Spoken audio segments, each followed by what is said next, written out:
তা নয়, আমরা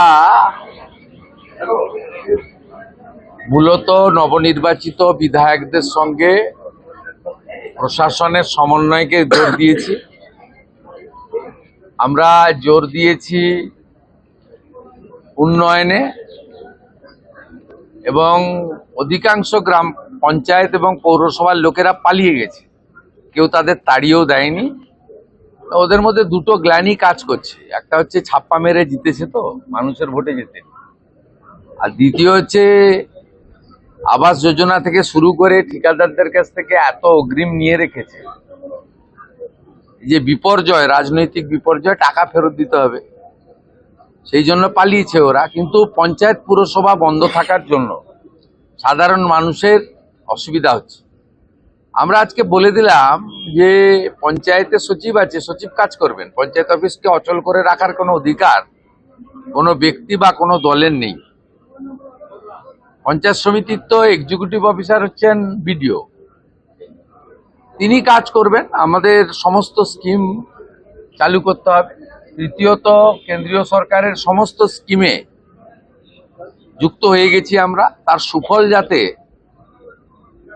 আগামী জুলাই মাস থেকে জনগণ পায়, তার জন্য প্রাথমিক যে কাজ, আয়ুষ্মান ভারতের পোর্টাল, বিশ্বকর্মা যোজনার এমএসএমই ডিপার্টমেন্টের কমিটি তৈরি করে ট্রেনিংয়ের প্রস্তুতি, আরও নতুন 15 লক্ষ মা বোন দিদিকে উজালার 400 টাকা কম গ্যাসের সুযোগ পাইয়ে দেওয়া, উজালা 3। এরকম অসংখ্য জায়গা রয়েছে যেগুলো নেগলেক্ট হয়েছিল। আর চতুর্থত, প্রি মনসুনের প্রস্তুতি, যাতে ক্ষয়ক্ষতি হয়। পঞ্চম, সিন্ডিকেট, তোলাবাজি, কাটমানি বন্ধ হলো কিনা, সরকারি রাজস্ব আসছে না লিকেজ হয়ে যাচ্ছে। একটা শুধু বীরভূমের পাথরে 30 লাখ টাকা ডেলি রেভিনিউ থেকে 2 কোটি 30 লাখ হয়ে গেছে, এটা 5 কোটি যাবে।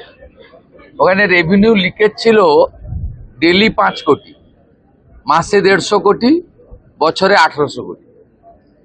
কি টাইপের রেভিনিউ লিকেজ হয়েছে, এটা একটা এক্সাম্পল। এটা সব জায়গায় আছে, পশ্চিম বর্ধমান, পূর্ব বর্ধমানে, বালিতে তো ভয়ঙ্কর।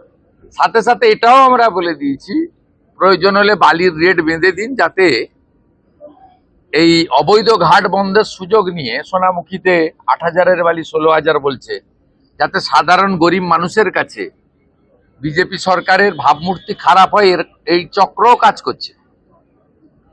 এটাও আমাদের এইসব বিষয়ে অগ্রাধিকারের ভিত্তিতে আমরা করেছি, এবং আধিকারিকরা যাতে মেসেজ পেয়ে যায় যে সরকার কি চাইছে, সেই জন্যই তড়িঘড়ি করে এই মিটিং। এইরকম মিটিং আরো কয়েকটা হবে, যাতে আমরা সম্পূর্ণ করে দিতে পারি গোটা রাজ্যকে। এবং আজকে আমরা এখানে এই জোনে মোট 57টা সিট রয়েছে। 50 জন বিজেপির এমএলএ, 50 জনই এসছেন, ইনক্লুডিং মাই মিনিস্টার্স কলিগ। 7 জন টিএমসির এমএলএ কে আমরা ডেকেছিলাম।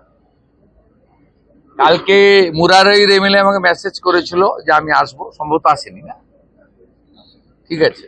তা আগে 5 বছর মমতা ব্যানার্জি আমাদের ডাকতেন না, বর্তমান বিজেপির মুখ্যমন্ত্রী ওনাদের ডেকেছেন। আগে বিজেপির এমপিদের ফোন ধরতো না বিডিওরা, ডিএম তো দূরের কথা, দিশার মিটিং হতো না। আমাদের 2 এমপিকে আমরা মঞ্চে বসিয়েছি, তাদেরকেও যুক্ত করেছি। যেখানে যেখানে বিজেপির এমপি আছে তাকেও যুক্ত করতে হবে। তারা দিল্লি থেকে টাকা নিয়ে আসবে, এনএইচ এর স্কিম, রেলের স্কিম, সব ওরা দায়িত্ব নিয়ে আসবে। ডবল ইঞ্জিনের সুফল আমরা মানুষকে পৌঁছে দিতে চাই। পরিশেষে দুর্গাপুরে